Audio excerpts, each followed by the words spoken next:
नमस्कार. श्री स्वामी समर्थ. महादेव सांगतात गरिबी कशामुळे येते. एके दिवशी श्री महादेव आणि पार्वती देवी कैलास पर्वतावरती बसले होते.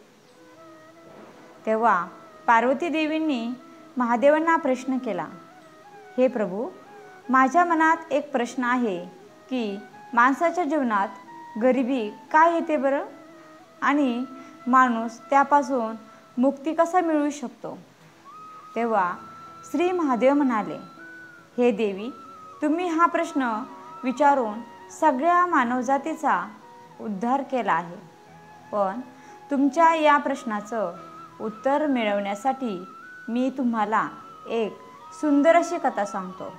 ही कथा जो कोणी सुरुवातीपासून शेवटपर्यंत ऐकेल त्याच्या जीवनातील सगळ्या इच्छा पूर्ण होतील. तेव्हा देवी पार्वती म्हणाल्या, तुम्ही मला ही कथा नक्की सांगा. तेव्हा श्री महादेवांनी कथा सांगायला सुरुवात केली. एका नगरामध्ये एक गुरु शिष्यांची जोडी राहत होती. तो शिष्य रोज गुरूंसाठी भिक्षा मागून आणत असे. एके दिवशी तो आपल्या गुरुबरोबर एका नगरात जात होता. चालता चालता संध्याकाळ झाली आणि ते एका शेताजवळ आले. त्या दोघांनाही खूप तहान लागली होती. तेव्हा त्या दोघांनी पाहिलं, त्या शेतामध्ये एक जुनं पडलेलं घर होतं. शिष्य गुरूंना म्हणाला, या ठिकाणी एक घर आहे. तहान लागल्यामुळे कंठ सुकू लागला आहे. आपण या घरात जाऊया, थोडं पाणी पिऊया. आपण चालून चालून खूप थकलो आहे आणि भूक पण खूप लागली आहे. रात्रीही होणार आहे. आपण या घरात जाऊया आणि आज रात्री इथेच विश्राम करून सकाळी उठून पुढील यात्रेला सुरुवात करूया. त्यानंतर ते दोघेही त्या घराजवळ पोचले आणि त्या घराचा दरवाजा वाजवू लागले. काही क्षणात एका व्यक्तीने दरवाजा उघडला आणि त्याचबरोबर त्या व्यक्तीची बायको दारातून बाहेर आली. त्या व्यक्तीच्या बायकोच्या हातात लहान मूल होतं. त्या तिघांकडे बघून असे कळत होतं की ते फारच निर्धन आहेत. त्या सगळ्यांची खूपच जुने आणि फाटलेले कपडे होते. घरी अगदी झोपडीवजा होते. तेव्हा गुरुजी त्या व्यक्तीला विनम्रपणे म्हणाले, आम्हाला पिण्यासाठी थोडे पाणी मिळू शकेल का? आणि आता थोड्याच वेळात रात्रही होणार आहे, त्यामुळे आम्हाला एक रात्र येथे थांबण्याची अनुमती मिळू शकते का? त्या व्यक्तीने होकार दिला, पण खाण्यासाठी काही मिळणार नाही असे मात्र सांगितले. तो व्यक्ती आतून पाणी घेऊन आला आणि त्या दोघांना दिलं. शिष्य आणि त्यांच्या गुरूंनी पाणी ग्रहण केलं आणि तो व्यक्ती त्यांना म्हणाला, माझं तर 18 विश्व दारिद्र्य आहे आणि त्याच्यामुळे माझ्याकडे आता सध्या तुम्हाला खाऊ घालण्यासाठी काही नाही. खूप वाईटही वाटत होते, पण गुरुजी म्हणाले की तुमचं शेत तर खूपच मोठं आहे आणि तुम्ही या शेतात काहीच पेरलं नाही, मग तुमचा उदरनिर्वाह कसा होतो? गुरुजींचं बोलणं ऐकून ती व्यक्ती म्हणाली, गुरुजी, आमच्याजवळ एक गाय आहे. ती खूप दूध देते आणि तिचं दूध विकूनच आम्ही थोडे पैसे कमावतो. त्याच्यावरच आमचा उदरनिर्वाह होतो आणि या गायीमुळेच मला माझ्या मुलांसाठी कोठूनही दूध खरेदी करावं लागत नाही. ते दोघेही त्या व्यक्तीच्या घरी थांबले. थोड्या वेळाने देवाचं नामस्मरण करून ते झोपी गेले. अर्धी रात्र झाली तेव्हा अचानक गुरुजी झोपेतून उठले आणि आपल्या शिष्याजवळ जाऊन त्याच्या कानात खूप हळू आवाजात म्हणाले, आत्ता आपल्याला इथून निघायला हवं. दोघे अंगणात आल्यावर गुरुजींनी गोट्यातली गाय ही आपल्याबरोबर घेतली. तेव्हा शिष्य गुरुजींना म्हणाला, गुरुजी, आपण तर ही चोरी करत आहोत, कारण याच्यावरच त्यांचा उदरनिर्वाह चालतो. पण गुरुजी मात्र काहीही बोलले नाहीत आणि ते गायीला घेऊन निघाले.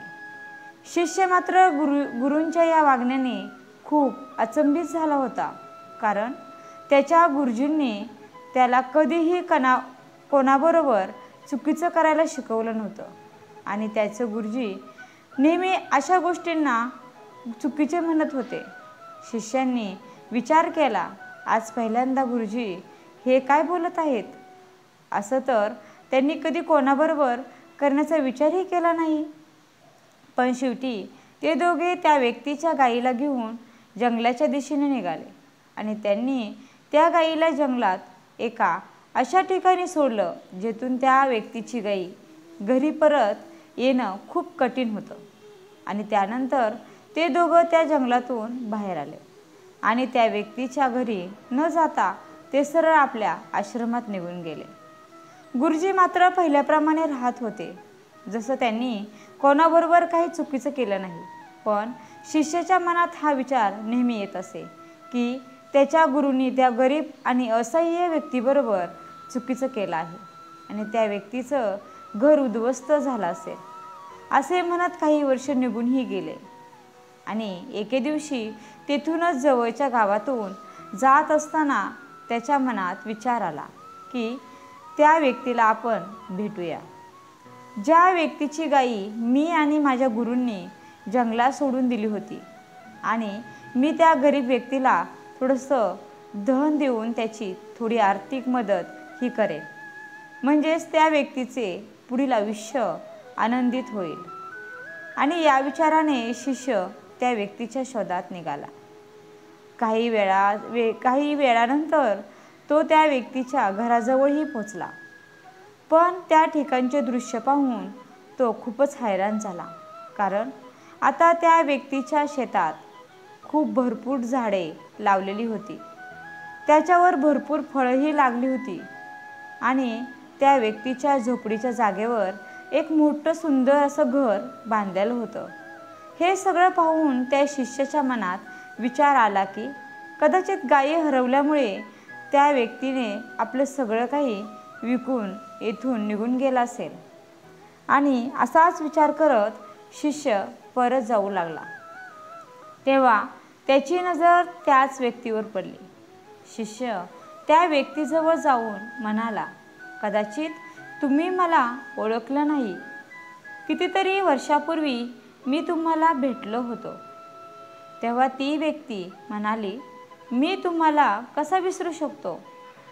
तुम्ही त्या रात्री न माझ्या घरून निघून गेला होता आणि त्याच रात्री आमची गाय पण माहीत नाही कुठे निघून गेली आणि ती आजपर्यंत आमच्याजवळ परत आलीच नाही. काही दिवस गाय हरवल्यामुळे मी खूपच दुःखी होतो. मला काही समजत नव्हतं की मी आत्ता काय करू. पण कुटुंबाला जगवण्यासाठी काही ना काही काम करणं गरजेचं होतं आणि म्हणून मी खूप विचार केला आणि जंगलातून लाकडं तोडून त्यांना विकण्याचं काम सुरू केलं. लाकडांना विकून त्यातून मला जे काही पैसे मिळाले, मी त्या पैशाचा उपयोग माझ्या शेतीसाठी केला आणि शेतात पिकं पण चांगली आली. त्यानंतर मी माझ्या शेताच्या चारी बाजूला फळांची झाडं लावली आणि त्या झाडांना पण खूप चांगल्या प्रकारे फळं येऊ लागली. मी त्या फळांना शहरात विकून माझ्या सगळ्या गरजा पूर्ण करू लागलो. मला ज्या पण गरजेच्या वस्तू होत्या त्या मी खरेदी केल्या आणि आज मी फळे विकणारा व्यापारी बनलो आहे. आणि हे सगळं गायी गेल्यामुळे झालं, कारण गायी घरात असल्यामुळे मी दुसरं काही काम करण्याचा विचार केला नाही. पण गाय हरवल्यानंतर मी माझ्या कुटुंबाचं पालनपोषण करण्यासाठी दुसरं काम करण्याचा विचार करू लागलो. ती व्यक्ती जी कोणी असेल ना, ती देव त्या व्यक्तीचं भलं करो, ज्यानं माझ्या गायीची चोरी केली. जर त्या व्यक्तीने माझ्या गायीची चोरी केली नसती तर मी आजही पहिल्याचप्रमाणे गरीब आणि असह्य राहिला असतो. पण बघा, आज मी माझ्या आयुष्यात खूपच आनंदी आहे आणि नगरातला सगळ्यात मोठा व्यापार पण आहे. शिष्य त्या व्यक्तीच्या तोंडून हे सगळं ऐकून खूपच हैराण झाला आणि विचार करू लागला, मी तर त्या व्यक्तीजवळ त्याची मदत करण्यासाठी आलो होतो आणि याला तर त्याची गाय हरवल्याचं जास्त दुःखही वाटत नाही. आणि त्यानंतर आपल्या कुटुंबाचा उदरनिर्वाह करण्यासाठी सगळ्याच प्रकारे प्रयत्न केलेले आहेत। आज ही व्यक्ती या नगराचा सगळ्यात मोठा व्यापारी बनली आहे आणि आत्ता त्याच्या लक्षात आलं की त्याचे गुरु असे का वागले होते। एखाद्याला त्याची क्षमता दाखवण्यासाठी त्याच्या पुढील सर्व चुकीचे पर्याय तोडावे लागतात, त्याशिवाय तो स्वतःला सिद्ध करू शकत नाही। पण त्या व्यक्तीने हे काम पहिल्यांदा का नाही केलं? जर या व्यक्तीने हे काम पहिल्यांदाच केलं असतं तर याला गरिबीला तोंड द्यावं लागलंच नसतं। आणि त्यानंतर बराच विचार करून शिष्य त्या व्यक्तीला म्हणाला, तुम्ही हे कार्य पहिल्यांदा करू शकला असतात। तेव्हा ती व्यक्ती उत्तर देत म्हणाली, हे कार्य पहिल्यांदा होऊ शकलं असतं, पण त्यावेळी माझ्या कुटुंबाचं पालनपोषण माझ्या गायीमुळे न कष्ट करता खूप सहज होत होतं आणि ज्यामुळे मला कोणत्याही गोष्टीची कधी जाणीवच झाली नाही की मला अजून दुसरं काही कार्य करायला हवं। आणि म्हणून मी कधी दुसरं कार्य करण्याबद्दल विचारच केला नाही। मी दुसरं कोणतेही कार्यही करू शकलो होतो, पण जेव्हा माझी गाय हरवली तेव्हा मला ही गोष्ट समजली की मी दुसरं काम पण करू शकतो। आणि मग मी त्याच वेळी हा विचार केला की आजपासून मी माझ्या आयुष्यात जे काही करेल स्वतःच्या मदतीने करेल व त्याचं दृढ संकल्पामुळे आज मी या टप्प्यावर आहे। आणि त्यानंतर महादेव पार्वतींना म्हणाले, म्हणून कधीही दुसऱ्यावरती अवलंबून राहू नका, कारण तुम्ही दुसऱ्या कोणावरती जास्त अवलंबून राहिलात ना तर तुमच्या आयुष्याची प्रगती कधीच होऊ शकत नाही। माणसाला स्वतःबद्दल आत्मविश्वास असणं फार गरजेचं आहे आणि ते जर आत्मविश्वासाबरोबरच त्याने जर कठोर परिश्रम केलं तर सर्व सुख त्याच्या आयुष्यात येऊ शकतात। जर मनुष्य नेहमी दुसऱ्यावरती अवलंबित न राहता कठोर परिश्रम करेल तर तो आपल्या गरिबीपासून मुक्ती मिळवू शकतो। तुम्ही जास्तीत जास्त कसे प्रयत्न करू शकता आणि स्वतःचं जीवन कसं सुधारू शकता या गोष्टींकडे लक्ष देणं फार गरजेचं आहे। कधीकधी आपल्या सर्व गरजा भागत आहेत आणि म्हणून आपण एखाद्या गोष्टीकडे लक्ष देत नाही, पण जेव्हा आपल्याला एखादा मोठा धक्का बसतो तेव्हा आपण त्या गोष्टीमध्ये काहीतरी नवीन शिकतो, पण तेव्हा वेळ निघून गेलेली असते। त्यामुळे जेव्हा आपल्या हातात वेळ आहे तेव्हाच त्या वेळेचा सदुपयोग करणे आणि त्यातून चांगलं करणे आणि त्यातून चांगलं काहीतरी निष्पन्न करणे याकडे लक्ष देणे जास्त गरजेचं आहे। जेव्हा आपण प्रयत्न करू तेव्हा प्रयत्नांती परमेश्वर असतोच आणि म्हणून नेहमी प्रयत्न करत राहा, त्या प्रयत्नांना यश हे येणारच आहे। अशा प्रकारे महादेवजींनी पार्वतींना ही कथा सांगितली। तुम्ही ही कथा पूर्णपणे ऐकली त्याबद्दल धन्यवाद। पण तुम्ही यातून काहीतरी बोध घेतला तर तुम्ही देखील तुमच्या आयुष्याचं सोनं करू शकता। व्हिडिओ कसा वाटला? व्हिडिओला लाईक, शेअर आणि सबस्क्राईब करायला विसरू नका।